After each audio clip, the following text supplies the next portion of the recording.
What's up, everybody? I'm back. I am so sorry it took me so long to get another weekly challenge out to you.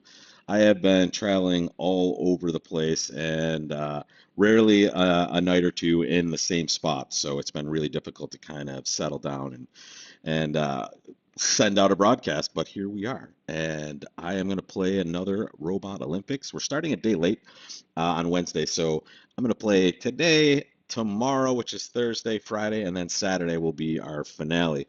It's going to be one of these challenge Olympics. So we're going to play four challenges with the robots in varying scoring methods and varying types of hands that we can have. We're going to see how we do. I usually, I chop action with the robots quite often. We're in spots where we're in their territory, and with only four hands in each challenge, it might be a little difficult to catch up if we have just a little snag, which we're bound to have. So let's jump into it. We're playing first a best hand imp challenge, four boards against the robots. And on the first hand, we see pass a diamond to us. Uh, it's a best hand tournament, so we can kind of intuit that it's like 12 and 12 at this point, where East probably has 12, we have 12, East may have 11, but they can't have more than that, right? So we're dealing with, well, we'll see what left-hand opponent does here, but likely one of these split deck type of hands. Uh, I don't love my spade suit, but I have an opening hand. I'm at the one level. This is a very easy one level overcall. Pretty normal anywhere. So with less points, and let's just discuss this in general. With a bad hand and a bad suit, you're not going to overcall. So give yourself this suit and take it down to an eight count. Maybe you take an ace away from this hand, you probably let this go. Just because it's not worth getting in there for a bad suit. And a lot of times you're pinpointing a lead that may be bad for you, right? Maybe you prefer they lead the suits that you have good cards in. So here, with such a good hand, though, there's no reason not to do this. This is a good hand, a bad suit. And here we have a reasonable competitive auction, right? Spade by us, two clubs on our left. So let's just chop up the points now. Right hand opponent. Let me get this. Let me get my pen out here. It's been a while, folks. I'm out of practice, all right, but I still know where to get my coffee on the road here. So we have about 12 here, and now lefties, around 10 points, right? So 24, 34. Partners raise is probably on the low end. And remember, all of these have shape considerations, like they might have some sort of extra points that they're assigning to get to these numbers. But it looks like it's more their hand than ours. But even if we know that, we're going to use the old Larry Cohen tool, the law of total tricks. Think about what you know. Your partner raised to two spades. That's a three card raise. Partner has at least three. So all you know about is an eight card fit here, which means you can safely compete to the eight trick level, which is the two level. You're past that. So from your perspective, you're out of this equation. However, don't forget you have that handy partner across the table. If they had four spades here, they should have been in there competing to the three level, and they didn't. Take a look. Did we? I was going to say, did we pick the right tournament? No, that is 12 points. The King of Spades is right there, and they have nine more points, so they have exactly 12. Partner's leading the Ace of Spades. Good for us, probably. They're wiping that king off right away. Um, but let's think about that. It's probably one of their last points, right? Where are the rest of their points? I don't know. Probably not in clubs. Maybe the Queen of Diamonds or something. Or if it's the Queen of Spades, those are their points. So what we're going to do here, I don't know if the robot is going to read this in any sort of way. But we want to tell them what to lead from this point. This situation, usually we would give attitude, hey, I like this or I don't like it. Here we can all see that dummy is out of spades, right? And they're trumping that suit forever. Right? So here, we partner doesn't care if we like it or not. We both know we don't like it. So the card we play is going to tell partner which of these suits we would like returned. And I'm going to surprise you guys. You might think, hey, we want a heart right away, but what happens if they lead a heart? We're going to take our ace, and then what happens? The queen and the jack of hearts are good tricks, which may be used to throw away losers, specifically losers here, right? If my partner has the queen of diamonds or maybe the dream scenario, queen jack, I really kind of want them to lead diamonds right now. So I'm going to suggest that by playing, I have two suits, right? This is how suit preference works. We discard the trump suit, we discard the suit that they're out of. And I have two choices. The card you play, the rank of it, will say which of the suits you prefer. So the three of spades will say I prefer the lower ranking suit, which in this case is diamonds. If I played the jack or the ten of spades, I would be saying I would prefer the higher ranking suit, hearts. All this might not matter. The robots don't really necessarily play suit preference. We don't know. Interesting choice here. We could play the nine and see if make a little discovery play here. See if partner does have the jack or the queen. But here, if partner has the queen, that would be terrible. So we're just going to play the king. We're going to hope we've created a trick for our side. We won't know until we get to lead diamonds again. But here, this is what we fear, right? And this is why I wanted to do the diamonds first, if possible. At this moment, when we win this, if we're winning it, let's hope so. Uh, we're creating two tricks for declare that will be able to throw cards away on. So here is the time where we try to see if we've created a diamond trick.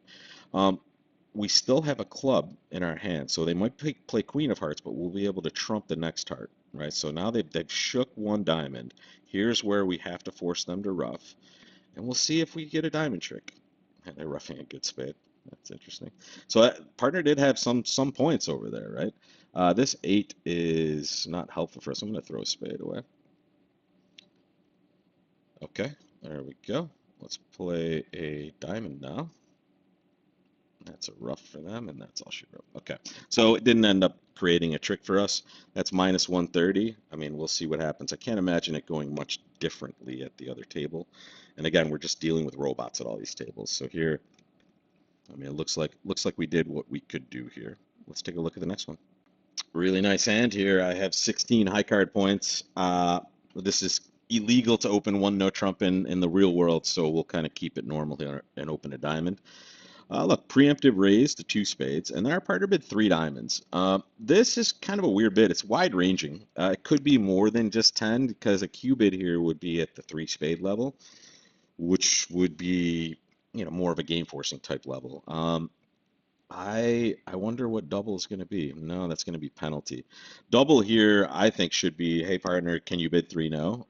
It's really not, at least not for the robot. So I'm just going to bid four diamonds. This is a lot of diamonds, right? This is at least four. I'm going to just proceed to the four level and hope we're in for a good spot. And honestly, take a look at what my bid showed. Do you guys see that? 16 to 22. I mean, that's my range. That's what I have.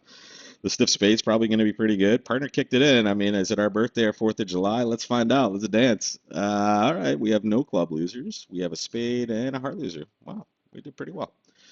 All right, let's win this sucker over there. Let's draw trump. It is so important to draw trump immediately and to completion on this hand. There we go. 2 rounds. Boom, boom. I'm gonna strip the hand now. It doesn't mean I'm taking my clothes off, folks. I'm taking away all the side suits. This is not really going to matter, right? I just like to do this anyway, just in case they're in a giving mood.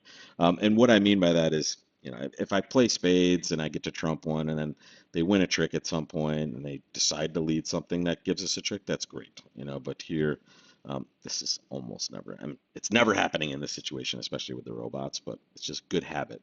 Give them very few exit choices and they'll surprise you sometimes.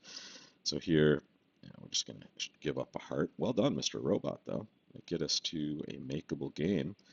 And that's when it's okay to play five of a minor, when it is, in fact, the only game you can make, right? Your spades can't stop spades, right? So good job, robots. Unfortunately, they're going to do that same good job for their robot buddies at the other tables. So this is where we're going to gain on this board. We have 14 high card points. Everybody in the world probably opens this one spade, especially the robots. We open it a no trump because it's worthy of that.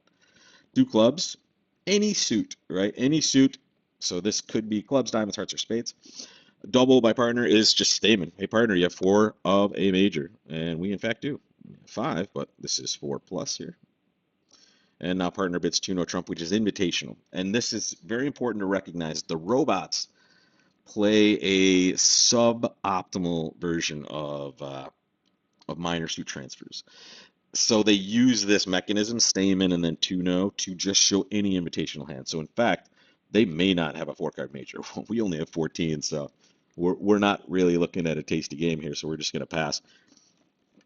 Partner had a pass. Take a look at that north hand, folks. When partner opens a no trump, it's not because I open with 14. I'm happy when partner has a good 8. This is not a good 8. I mean, it's an okayish 8. But here's my line of demarcation usually.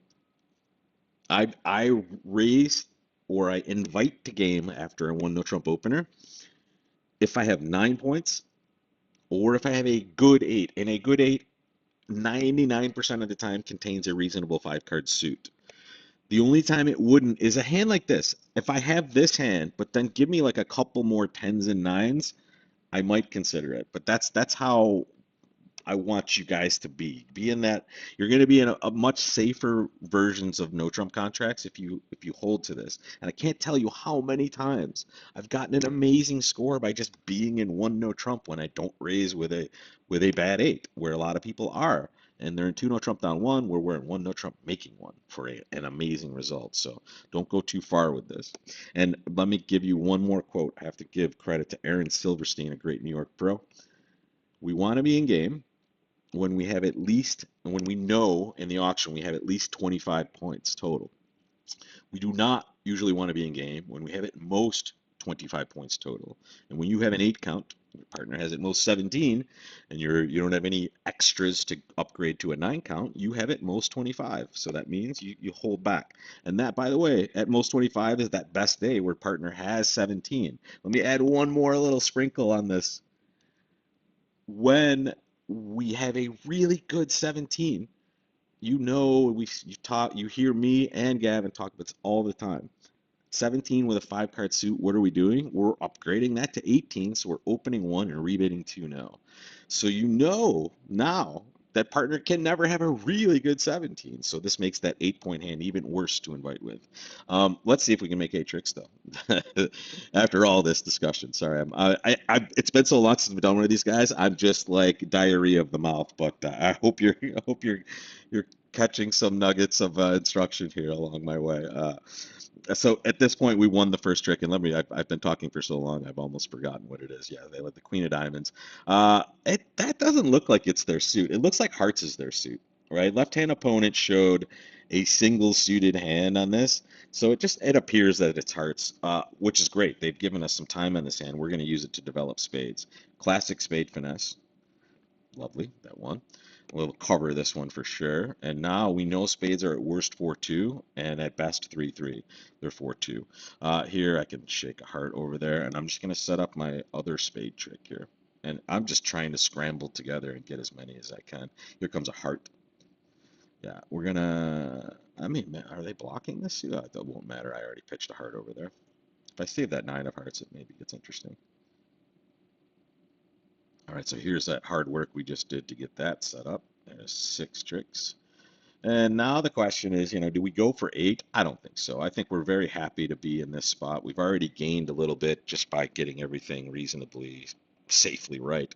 Now the question becomes, do we play a club and hope to lead towards the king, or do we just exit a diamond and hope at some point they play club club?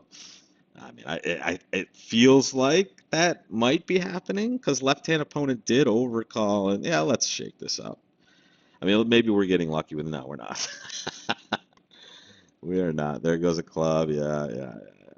Did I? Yeah, yeah. Okay. So where were the hearts? They were definitely to our left, but it looks like the ace of clubs was to our left. It was clubs that they had. That was their suit. Funny. Well, we have seven clubs. They have all the clubs basically. So there it looked like, and that's funny. That will happen sometimes, right? It looks like pretty clear what their suit is from our perspective, right? They showed a single suited hand, and we only had five hearts, but it was weird that they didn't lead it. Here they actually did a great job of not leading clubs because that would have given us a trick. However, I guess they can't get in. No, they can't get into this hand because partner has no clubs. That's fascinating. So we maybe had a chance to do no, whatever. We're fine here. Um, very happy that we're only down one on that. But looking at that club suit, so that was looked like the best we could do there for sure. All right, partner opens a club. Ooh, take a look, folks. What would you do? Make your bid. Let me take a sip of my coffee here. Oh man, I love that fuel. Mm. Uh, I'm thinking two bids. The most normal bid here is usually just the inverted minor suit raise, two clubs. Robots don't handle these auctions terribly well, in my opinion. And honestly, three no trump is the only risk of three no trump is the heart suit, and I have a very nice heart holding already to be led towards. So this should show 13 to 15 balanced. no four card major, and that's what I've shown here. And we bought nicely, and they've led nicely also. Uh, what we hope it this is great for us, right? We have nine tricks basically. No, sorry, we have eight winners at this point, or eight developable tricks, because clubs will be four, hearts will be three, and this ace of spades is eight. Diamonds is going to provide us with our extra tricks. What we're worried about is spades here. So we're going to play low, and we're going to kind of play. We're going to try to be deceptive to just avoid this. Exactly what's happening. Because here's the problem. Right now, when we count our winners, and now we can definitely count four clubs, three hearts, and one spade. That's eight. We need nine. And the way we're going to get nine is we're going to have to lose a diamond trick. So we don't want them to have either good tricks, or we just don't want them to have transportation to good tricks when they win the diamond. So here we're going to have to hold up. We should be willing to hold up at least twice. Remember, we're going for only nine tricks, so we can lose four. And here we just hope that the person that has the diamond doesn't have the long spade, right? But we're also going to give ourselves a secondary chance. So we're going to run clubs, right? This is super easy for us. And we're going to run clubs just to see if people want to start pitching hearts, because that's a side door to our ninth trick. Because if hearts break 3-3, sorry, the hearts are not going to break 3-3, but if they pitch down to a point where we play three rounds of hearts and the low heart is good, now we have another way to a ninth trick. So we're going to take another route here. There's one heart. So we were at seven hearts total. That's how I count it. I have six total between my hand. There's seven. Let's keep looking. Diamond, diamond. That's not loving that. Eight. Only eight. This is weird. Now we have to play. So I had to shake this here, right? I have to shake this diamond just because the fourth heart could be a winner now, right? If one of the now if the hearts are just breaking, right? I've counted eight. If they're 3-2 between the hands now, we're going to take nine tricks. Um, the problem is, if I do this and it's wrong, now they're just going to take the last two tricks for sure. They're either going to have a diamond and a heart or a diamond and a spade. If I play a diamond right now, what I'm hoping is hearts aren't breaking. And now I have an entry to my hand with Queen of Hearts, take the diamond. I'm gonna play hearts for hearts breaking. And this is just because it's a robot thing, and this might just be the end of it. Oh yeah, that's amazing. How'd we do that, guys? We love it. Come on, be a winner. Be a winner. Did they have the long spade to our left too? Oh, good, good. Yeah. Oh, we lost. Oh, we won. We lost that board, but we won. That's hilarious. Look at that. Going down only one on this one. Hooked us up with our best score, basically, which was win three. Amazing. I honestly, I saw this board, I thought we lost. I'm like, how did you make four? We struggled to make three here. And let's take a look at that, actually. Give me a second to set up our results stream here. All right, here we are. And we just ran really nice here on first two boards, same stuff, right? We kind of predicted that. Normal things, even though, you wouldn't expect five diamonds making five to usually be a normal result. But remember, the robots have a lot of control in these sorts of things. There are three of them at the table, and they're going to be very similar. So our actions are going to be kind of the weird ones. And this is where we won. We opened a no trump with our 14-point hand. I think I said, when we do this, we definitely create variance, which is good and bad. Usually good in this spot, I feel, against the robots, because they get the situation wrong quite often. And here they lacked the vehicle to bid. If we open a spade, left-hand opponent probably overcalled two clubs, and then it went two hearts. Let's see if I'm right. And here it is. Yeah, they're exactly auction, right? A spade, two clubs, pass, two hearts. It's funny, they could have overcalled over one no trump as well, but it's not as clear, right? They don't get to show their suit right away. Here, it's just two clubs, two hearts. It looks like they're bailing on this hand, but they find an eight card fit and they go plus, right? So here they did well for us. This last one is amazing. How did they make three now? Oh, okay, I see what happened. So they made the inverted raise, and now it went two hearts, three no. So now they probably got some sort of different lead here. Let's see. Yeah, Jack of Hearts. Well, that sets it up nice, and then they get to create it. Weird that they went for a diamond. That's what they did. Holy cow. That's shady. Look at that. Well done, Mr. Robot. Excuse me. That is well done, right? They put the jack of diamonds on the table, which is a tricky play, right? It looks like maybe it's like partner might have the king. I should play low here. So they slide this in for their ninth trick, and now they create clubs. Really risky there because if this person just hopped up with a diamond and led a spade, well, no, sorry, I guess that's bad for them too, because it breaks up the entry for the good spades. That's pretty sick. Wow. Yeah, this is. I think the robots are cheating here. They know what's going on. Obviously, they're breaking that up right away. So you can't go down from this spot, I guess. Let me make sure. Let me pop up the double dummy. A diamond lead should be, yep, a diamond or a club. Yeah, because they didn't get off to the spade. But here, the diamond's amazing. All right, see you later. All right. Well, um, that's how they made four. They get to create more tricks, right? And they probably created a diamond trick later because they didn't get a spade on the table either, or they didn't have communication. So just a win for them by one. But we won three on the board before, so that is one for us. Win one. Wow, this is one of the longest ones I've ever done. I'll try to keep it more succinct in my description on the next one. But 20 minutes, whatever, it's a victory. I'll take it. I'll take it in 2 minutes or 20. I'll see you for the next one tomorrow, folks. Let's keep the streak going.